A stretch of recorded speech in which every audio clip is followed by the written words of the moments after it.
नमस्कार दोस्तों, simplifying engineering education में आपका स्वागत है। आज के सेशन में we'll discuss about the super heterodyne radio receiver का पार्ट 3 कंटिन्यू करेंगे इसी को। पिछले सेशन में हमने सुपर हेटेरोडाइन रेडियो रिसीवर के लिए functions, specifications, block diagrams, selectivity, sensitivity, M image direction सब कुछ डिस्कस कर लिया था। इस सेक्शन में हम ऑटोमेटिक गेन कंट्रोल को स्टडी करेंगे रेडियो रिसीवर के लिए। Automatic gain control. Generally, automatic gain control is a process through which the gain of radio receiver is varied automatically in accordance with the strength of received signal to maintain the constant output. क्योंकि generally है क्या कि हमें receiver में जो भी हम input दे रहे हैं उसके करस्पॉन्डिंग हमें एक कांस्टेंट आउटपुट चाहिए होता है। लेकिन समस्या क्या आती है रिसीवर के अंदर कि जो इनपुट पे सिग्नल आता है वो उसकी स्ट्रेंथ रेगुलरली बदलती रहती है। क्यों बदलती है? क्योंकि सिग्नल जो आ रहा है वो बहुत लॉन्ग डिस्टेंस से आ रहा है, डिफरेंट स्टेशन से आ रहा है, तो जिसकी वजह से जो इनपुट सिग्नल की जो स्ट्रेंथ है वो हमेशा वीक होती रहती है और स्ट्रेंथ चेंज होती रहती है। जनरली ये कहें कभी बढ़ भी सकती है, कभी कम भी हो सकती है। तो उसके अकॉर्डिंगली क्या है, अगर हम इसके गेन को कंट्रोल नहीं करेंगे रिसीवर के को, तो क्या होगा, हमारा आउटपुट भी वेरी करता रहेगा। तो हमें उस आउटपुट को मेंटेन रखने के लिए we have to use the automatic gain control के जो ऑटोमेटिक अगर स्ट्रेंथ ज़्यादा हो तो गेन को कम कर दे, स्ट्रेंथ कम हो तो गेन बढ़ा दे। अकॉर्डिंगली वो automatic gain control system decision ले। Because the strength of different signal is different because the signals are obtain from different station. क्योंकि जो भी रिसीवर पर सिग्नल्स आते हैं वो डिफरेंट स्टेशन से आपको मिलते हैं। सपोज आप टेलीविज़न देखते हो, टेलीविज़न में डिफरेंट चैनल्स आपके होते हैं। हर एक चैनल्स का जो ट्रांसमीटर है या स्टेशन है वो डिफरेंट है, तो हर एक की स्ट्रेंथ आप तक पहुँचते पहुँचते डिफरेंट होगी। लेकिन रिसीवर आपका एक ही है, तो इस पर डिफरेंट स्ट्रेंथ के सिग्नल आएंगे तो कैसे ये आउटपुट आपको कांस्टेंट देगा। क्योंकि गेन आपको उसका ऐसा रखना है कि आउटपुट आपका कांस्टेंट रहे। So we have to adjust the gain of receiver continuously while switching from one station to another through tuning. यानी कि अगर हम ऑटोमेटिक गेन कंट्रोल नहीं यूज करते हैं तो उस कंडीशन में if you are switching from one station to another, जैसे आप टेलीविज़न के अंदर एक चैनल से दूसरा चैनल मूव करते हैं, तो आपको फिर उसको ट्यून करते वक्त उसके गेन को भी चेंज करना पड़ता। लेकिन हम ऐसा कुछ नहीं करते, हम तो केवल चेंज कर देते हैं। विल गेट दी आउटपुट, जो भी रिसीवर हमें पे मिलता है वो हमें आउटपुट मिल जाता है। तो वो हमें इसलिए मिल पाता है कि हम उसमें एक ऐसा सिस्टम यूज करते हैं जो इनपुट सिग्नल की स्ट्रेंथ के अकॉर्डिंग अपने आप को ऑटोमेटिकली कंट्रोल करता है, गेन को ऑटोमेटिकली कंट्रोल करता है। So this work is done by the automatic gain control system. एक ऐसा सिस्टम यूज करते हैं जो इनपुट सिग्नल की स्ट्रेंथ के अकॉर्डिंग गेन को कंट्रोल करता है। Varying bias signal is proportional to received signal and given to AGC system. तो जो बाइस सिग्नल है, एक varying bias signal which is proportional to received signal, यानी कि जो बाइस सिग्नल है वो जो सिग्नल रिसीव्ड हुआ है उसके प्रोपोर्शनल होता है, and it is given to the AGC system, जिसे हम ऑटोमेटिक गेन कंट्रोल सिस्टम को देते हैं। AGC system provides gain control system which is given to IF and RF amplifier. AGC system क्या है, वो गेन को कंट्रोल करने के लिए एक सिग्नल प्रोवाइड करता है जो इंटरमीडिएट फ्रीक्वेंसी एम्पलीफायर और आरएफ एम्पलीफायर को दिया जाता है। तो एम्पलीफाई इनको देके इन आईएफ एम्पलीफायर और आरएफ एम्पलीफायर के एम्पलीफिकेशन गेन को हम जो है कम या ज़्यादा कर सकते हैं। If received signal is decrease from its average value, अगर जो सिग्नल हमें मिल रहा है वो अगर एवरेज वैल्यू से कम होता है, देन एजीसी बाइस विल रिड्यूस। ठीक है, यानी रिसीव्ड सिग्नल अगर कम है तो उस कंडीशन में जो बाइस सिग्नल हम एजीसी को दे रहे हैं वो क्या हो जाएगा, कम हो जाएगा। तो जिसकी receive due to this the gain of amplifier is increase and vice versa. तो अगर किसी वजह से सिग्नल की स्ट्रेंथ एवरेज से नीचे जाती है तो उस कंडीशन में 22 सिग्नल जो हम एजीसी को दे रहे हैं वो भी रिड्यूस हो जाता है, और 22 सिग्नल रिड्यूस होने की वजह से गेन जो एम्पलीफायर का गेन है वो इंक्रीज कर जाता है। इसी तरह से हम दूसरे शब्दों में दूसरा वाइस वर्सा हम क्या कह सकते हैं कि अगर इनपुट सिग्नल की स्ट्रेंथ बढ़ रही है तो उस कंडीशन में एजीसी को जाने वाला 22 वोल्टेज वो भी बढ़ जाता है, तो जिसकी वजह से एजीसी का जो गेन है एम्पलीफायर का वो कम हो जाता है। तो ये दोनों ट्रू है।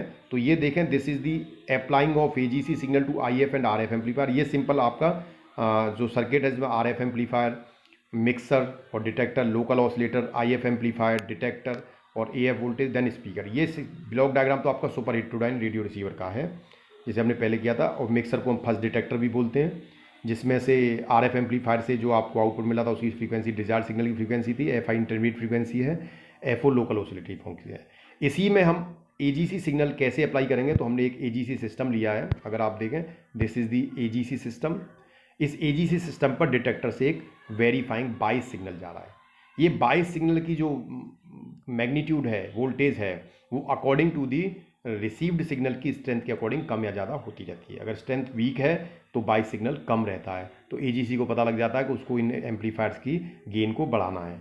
अगर ये इनपुट सिग्नल जो है वो ज़्यादा रहता है, स्ट्रेंथ बहुत अच्छी होती है, तो वेरीफाइंग बाइस सिग्नल है वो भी बढ़ जाता है, जिसकी वजह से ऑटोमेटिक गेन कंट्रोल को पता लग जाता है कि उसे IF amplifier RF amplifier gain को कंट्रोल करना है, यानी कम करना है। तो this is the automatic gain control. तो इस पर वेरीफाइंग बाइस सिग्नल दिया जाता है डिटेक्टर से, और इससे आउटपुट में दो सिग्नल कंट्रोल सिग्नल लेते हैं, AG सिग्नल, एक IF एम्पलीफायर को, एक RF एम्पलीफायर को।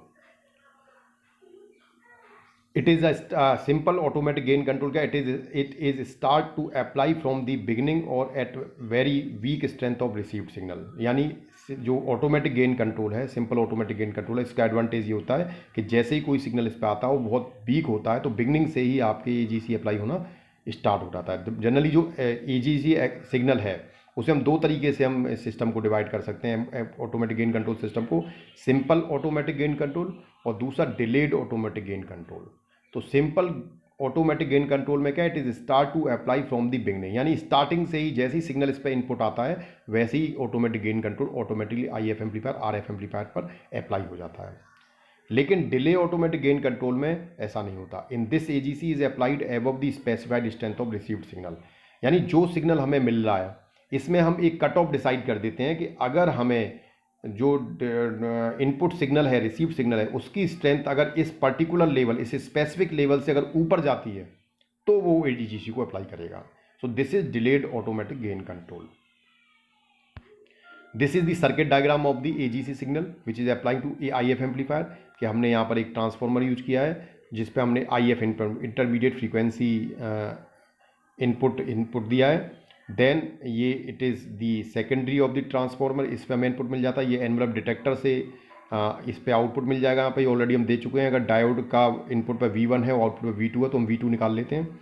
वो V2 क्या होता है, वो एक तरह से मॉड्यूलेटिंग सिग्नल होता है। ये यहाँ से फिर RC सर्किट यूज किया है, यहाँ पर हमने AGC सिग्नल अप्लाई किया है, जिसे हमने यहाँ पर सिग्नल पर C4 और R2 के माध्यम से इस सर्किट पर यूज किया है, और यहाँ से हमें डिटेक्टर आउटपुट मिल जाता है। तो this is the circuit diagram for the AGC control, automatic gain control.